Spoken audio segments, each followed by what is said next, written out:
Hello, John Morris again. This is probably going to be the last video in this campaign. If you're looking in your post, you'll see your ballot papers probably arrived. A lot of you have already probably sent it in, but I think at this point it's more important to look a little bit beyond and where the union's going to go. And in particular, I think that means where are we right now? I think for too long we've been a bit of a dead end. I think the idea that we're a professional associations exist. There's the English Teachers Association, Computer Teachers Association. We're a union.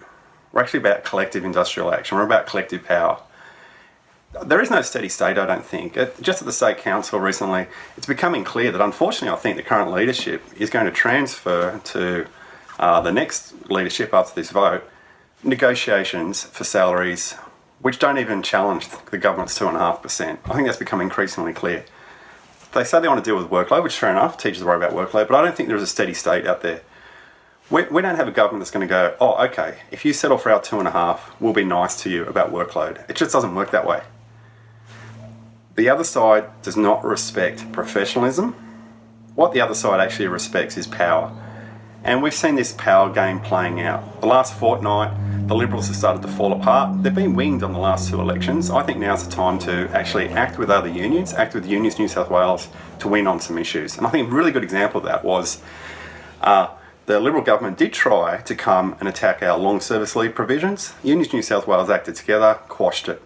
I think we need to get back to acting as a group with the other unions, with ourselves.